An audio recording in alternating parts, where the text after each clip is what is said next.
Hello दोस्तों, मैं संजय मौर्य आपका स्वागत करता हूं केमिस्ट्री क्लास विद संजय में। जैसा कि आप लोगों ने कहा था सर जो 30% सिलेबस कम हुआ है उसे बता दीजिए, तो आज मैं उसी के ऊपर वीडियो बना रहा हूं।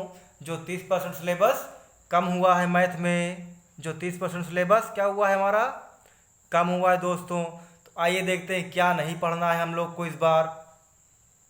जैसे बहुपद चैप्टर है आपका, क्या है बहुपद चैप्टर, इसमें क्या नहीं पढ़ना है हम लोग को। देखिए बहुपद के शून्यांक नहीं पढ़ना है, द्विघात बहुपदों के गुणांकों को नहीं पढ़ना है, शून्यकों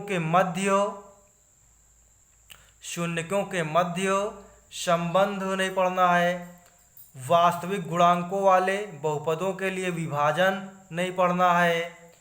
और क्या नहीं पढ़ना है इस चैप्टर में हम लोग को, एल्गोरिथ्म का कथन, क्या नहीं पढ़ना है, एल्गोरिथ्म का कथन तथा उस पर सामान्य प्रश्न भी नहीं पढ़ना है। अर्थात ये सब क्वेश्चन इस बार आपके परीक्षा में नहीं आने वाले हैं। नेक्स्ट क्या नहीं पढ़ना है ये चेक करते हैं। वृत्त की स्पर्श रेखा और स्पर्श बिंदु को भी नहीं पढ़ना है। इस चैप्टर में देख लेते हैं क्या क्या लेफ्ट कर दिया गया है। जैसे का नंबर है हमारा, वृत्त की स्पर्श रेखा नहीं पढ़ना है, स्पर्श बिंदु से होकर जाने वाली त्रिज्या को नहीं पढ़ना है,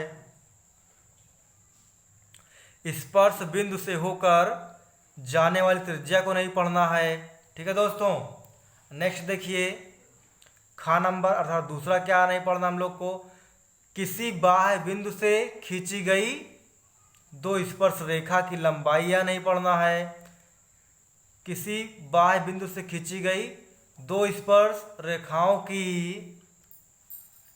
बराबर लंबाइयाँ नहीं पढ़ना है हम लोगों को इस बार। नेक्स्ट आइए, नेक्स्ट चैप्टर में क्या नहीं पढ़ना, ये चैप्टर का नाम है हमारा समांतर श्रेणी। इसमें क्या नहीं पढ़ना ये जानते हैं। इसमें समांतर श्रेणी के nवें पद को नहीं पढ़ना है, ठीक है, कि कैसे उसकी डेरिवेट होता है। दूसरा क्या नहीं पढ़ना है, समांतर श्रेणी के प्रथम n पदों, समांतर श्रेणी के प्रथम n पदों का योग नहीं पढ़ना है। नेक्स्ट है सामान्य जीवन पर आधारित प्रश्नों को हल करने के लिए इसका अनुप्रयोग नहीं पढ़ना है। क्या नहीं पढ़ना है, इसका अनुप्रयोग नहीं पढ़ना है। आइए त्रिकोणमिति में जानते हैं क्या त्रिकोणमिति में कट गया है। तो देखिए त्रिकोणमिति में क्या कट गया है हमारा, त्रिकोणमिति सर्वसमीकाएं कट गया है। क्या कट गया है, त्रिकोणमिति सर्वसमीकाएं कट गया है। अर्थात sine square theta plus cos square theta equal क्या होता है दोस्तों, 1।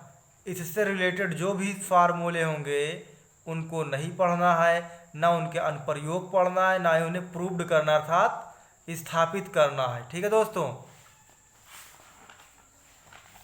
अब ये लास्ट टॉपिक बचा है हमारा, उसे समझ लेते हैं।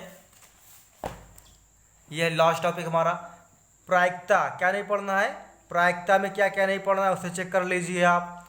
देखिए प्रायिकता के सैद्धांतिक परिभाषा नहीं पढ़ना है। क्या नहीं पढ़ना हम लोग को, प्रायिकता के सैद्धांतिक परिभाषा को नहीं पढ़ना है। फिर क्या है, एकल घटना पर आधारित सामान्य प्रश्न नहीं पढ़ना है, एकल घटना पर आधारित तो सामान्य प्रश्न नहीं पढ़ना है। तो देखिए दोस्तों जो मैथ्स है हमारा, मैथ्स इसमें कितने परसेंट कम हुआ है कोर्स, 30% कोर्स कम हुआ है, 30% कम हुआ है आपका कोर्स, और उसे मैंने बता दिया। ठीक है, अब आप जो है अच्छे से आइए हमारे चैनल पर, मैथ्स कंप्लीट कीजिए, मैथ्स जो है आप कंप्लीट कीजिए। और मैंने त्रिकोणमिति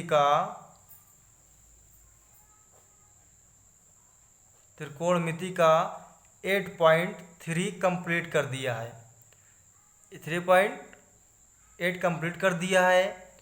आइए आप हमारे प्लेलिस्ट में, कहाँ आइए, प्लेलिस्ट में आइए और क्रम से पढ़िए, क्रम से आप इसको पढ़िए, ठीक है, क्रम से पढ़िए और अपना तैयार कीजिए। और परीक्षाओं में क्या कम से कम इस बार आप 90 प्लस नंबर लाइए, 90 प्लस नंबर लाइए, ठीक है दोस्तों, क्योंकि एकदम इजी वे से मैं आपको मैथ पढ़ा रहा हूँ। कहीं भी कन्फ्यूजन हो आप तुरंत क्या करिए, कमेंट करिए, मैसेज करिए, उससे दोबारा से मैं समझाऊंगा।